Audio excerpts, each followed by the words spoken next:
There are many people who have the limitations in their minds, who have lost that fire in their eyes. Most people, ladies and gentlemen, go to their graves living a life far below their potential. The question is, if you died today, what ideas, what dreams, what talents, what gifts will die with you? You have the ability to do more than you can ever begin to imagine. It's what you create. It's the habit of what you put in your head. See, someone can tell you your whole life you're a piece of crap, and part of you goes, you're full of it, I'm gonna show you. Lots of people have done that. They never bought it.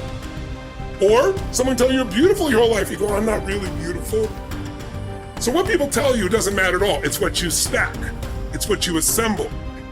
You need to believe and know that you're one decision, one relationship, one meeting, one book, one thought, one something away from a completely different life.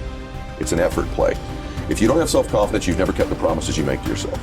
Check that box. If you have self-confidence, you've started to keep the promises you make to yourself. So if I'm gonna get up and I'm gonna work out, I'm gonna do 10 reps in the gym, I do one more. If I'm gonna do 45 minutes on the treadmill, I do one more. If I wanna make 10 contacts in a day, I do that and one more.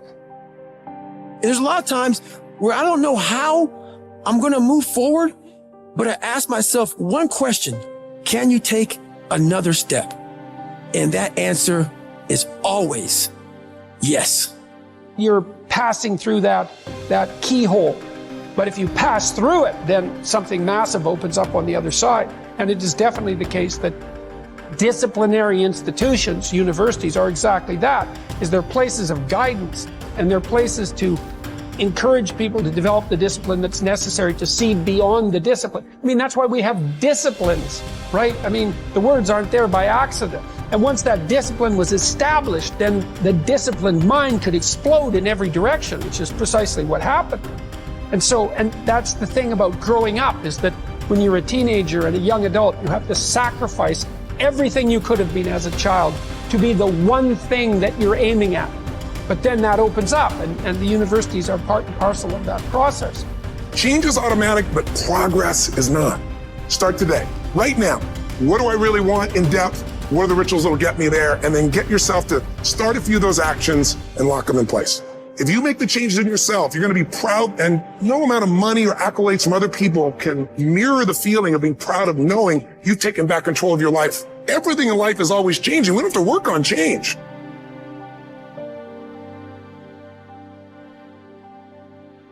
The major key to the good life. Every day in 1,000 different ways, we are trying to improve ourselves by learning how to do things. We spend a lifetime gathering knowledge in classrooms, in textbooks, in experiences. Now, if knowledge is power, if knowledge is the forerunner to success, then why do we fall short of our objectives? Why, in spite of all our knowledge and in spite of our collective experiences, do we find ourselves aimlessly wandering, settling for a life of existence rather than a life of substance? There may be many answers to this question. Your answers may be different than your associate or your spouse's or your friends.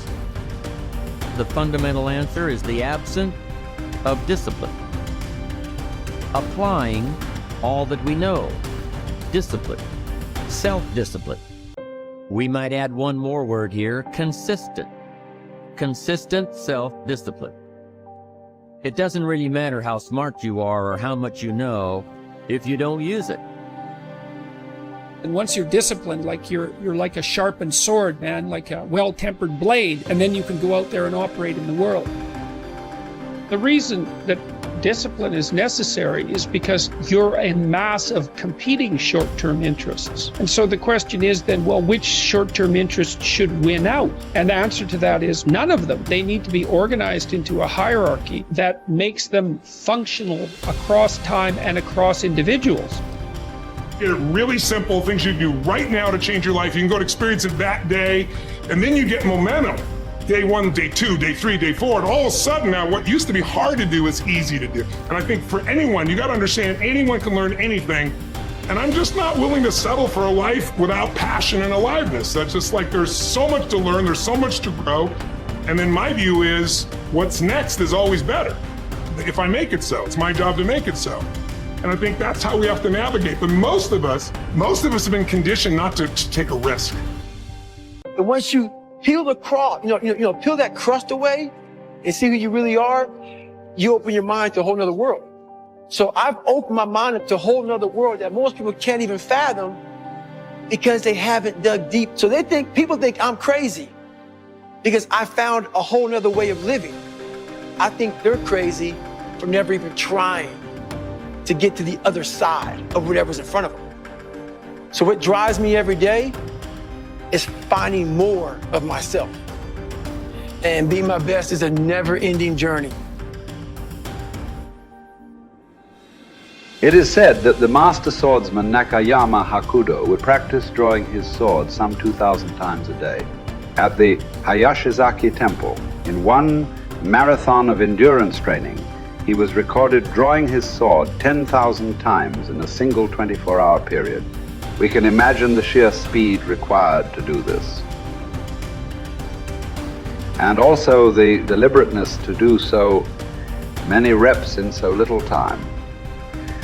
But why would he do such a thing at all? Because, as Octavian's teacher Arrius Didymus said, practice over a long time turns into second nature. We don't rise to the occasion, we fall to the level of our training. The samurai Musashi was once challenged by a warrior named Miyake Gunbei, a man who thought himself one of the best in the world. On his third attack, frustrated by his lack of success, Gunbei charged at Musashi in an aggressive lunge. Musashi, having prepared for this exact scenario countless times, replied, "That is not what you should do," then parried the blow with one sword and watched as the man gashed his own cheek against Musashi's other sword. How had he known? Practice. Chotan Siki Ren was Musashi's phrase. Training from morning to night. Oh, you've done that. Okay, do it some more. And after that, more. 1,000 days of training to develop. Musashi would write 10,000 days of training to polish. For a samurai, there was no such thing as pretty good. If a pretty good swordsman met a better fighter, he would die. It's like the Basketball Hall of Famer Bill Bradley's observation. When you are not practicing, refining, working, somewhere someone else is, and when you meet them, they will beat you or kill you. Gunbei was lucky enough to learn this lesson and live to tell about it. In fact, after Musashi treated the man's wound, Gunbei accepted that he was outmatched and became Musashi's student, training and practicing under him until he was no longer prone to the mistakes that come from such rashness. Look, this is not a drill. There is no greatness without practice. Lots of practice, repetitive practice, exhausting, bone-crunching, soul-crushing practice. And yet, what emerges from this practice is the opposite of those three feelings. Energy, strength, confidence. You deserve that. Yes, your body will burn, but that's the evidence. From that burning comes real heat you can apply to your craft, to your work, to your life. The cellist Pablo Casals practiced continually late into his life, even long after he was widely considered a master, because he believed he was still making progress.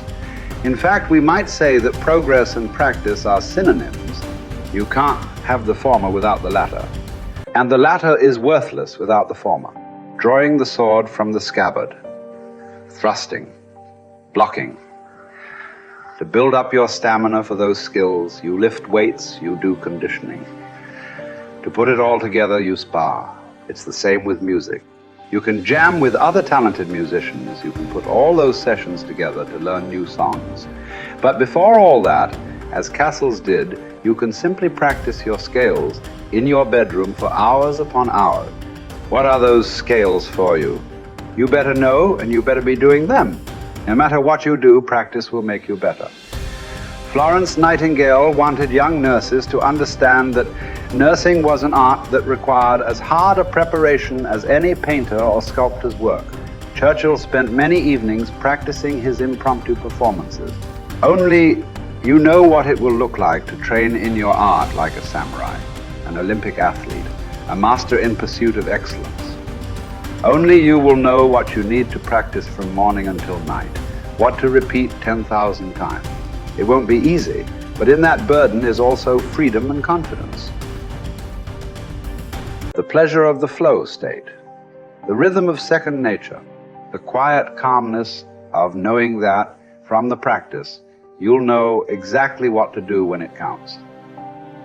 The pride and the dependability of doing it too.